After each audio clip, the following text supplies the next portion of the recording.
Hello good morning सबैजनालाई नमस्ते। सबै सन्चै हुनुहुन्छ होला? म पनि सन्चै छु। वेलकम छ माई अनदर ब्लग। तपाईँ कस्तो हुनुहुन्छ?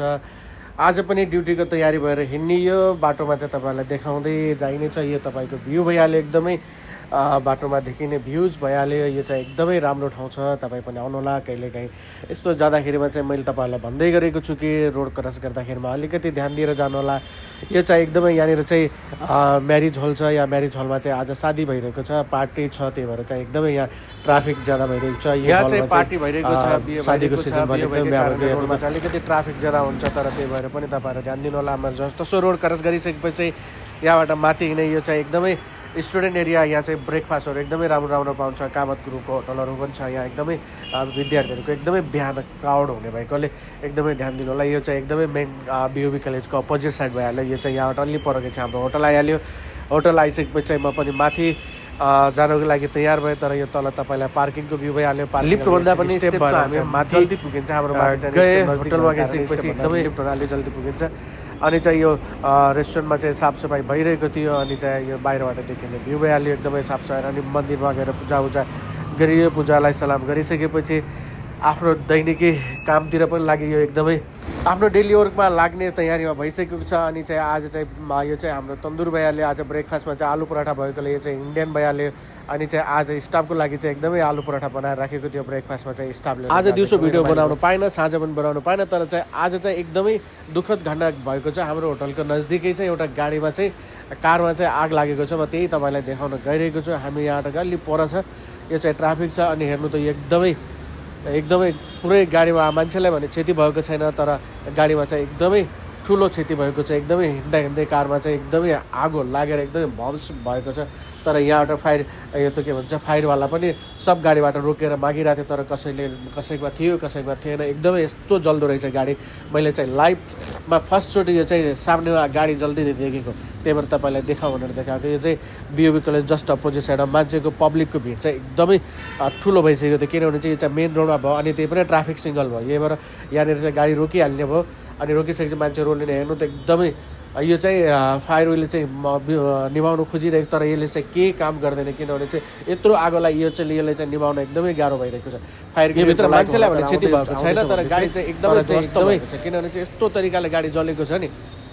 त्यही भएर चाहिँ एकदमै सिएनजीवाला त नरहेछ, डिजलवालै गाडी रहेछ, तर पनि त्यत्तिको अहिले एकजना ठुलो लिएर आयो। ठुलो यसले केही गर्छ कि भन्ने छ, यसले पनि केही गर्न सक्दैन होला, किनभने यत्रो आगोलाई निभाउनलाई चाहिँ फायर ब्रिगेडै चाहिन्छ, किनभने चाहिँ यसले चाहिँ अरू सानोतिनो कुरालाई चाहिँ हुँदैन होला जस्तो लाग्छ।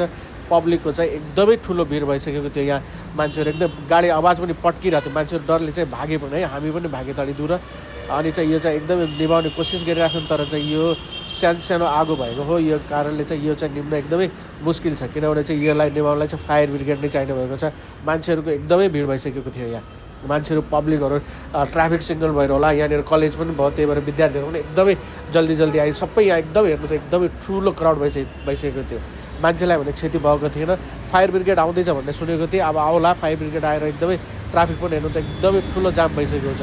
एकदमै लगभग अब इन्डिया हो, तपाईँलाई थाहै छ, आधा घन्टा 5 मिनट गाडी रुक्यो भने चाहिँ एकदमै ठुलो ट्राफिक भइहाल्छ। यहाँ मान्छे निकाल्नै मुस्किल हुन्छ, तर चाहिँ त्यहाँ त आगो जलेर गाडीहरू, त्यही पनि मान्छे त्यो रोडबाट त गाडी पनि अगाडि बढ्न दिएको छैन, किनभने पब्लिकलाई पनि त भोलि गाडी पट्क्यो के हो त भने अरूलाई पनि समस्या हुन्छ भनेर गाडी चाहिँ एकदमै रोकिदिएको छ।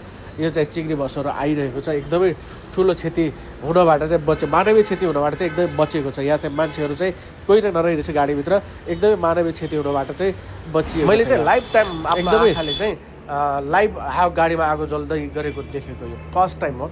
मैले चाहिँ यसरी जल्छ भन्ने थाहा पनि थिएन, यसरी जल्दो रहेछ गाडी। अब चाहिँ फायर ब्रिगेड पनि आयो होला, आइसकेको चाहिँ एकदमै निभाउँछन् होला। पुलिसहरू पनि सबै आइसकेका छन्, फायर ब्रिगेड पनि आयो। फायर ब्रिगेडले पनि एकदमै छिटो काम गरेर चाहिँ यस्तो मैले चाहिँ यसरी लाइभ फायर ब्रिगेडले पनि गाडीलाई चाहिँ निभाउँदो रहेछ भन्ने कुरा थाहा पायो। यो चाहिँ पट्किरहेको थियो, आवाज एकदम पट गरेर आवाज आइरहेको थियो, त्यही भएर मान्छेहरू पनि भागदौड भइसकेको थियो। अनि चाहिँ फायर ब्रिगेड पनि आएको छैन अहिलेसम्म, अब आउँछ होला।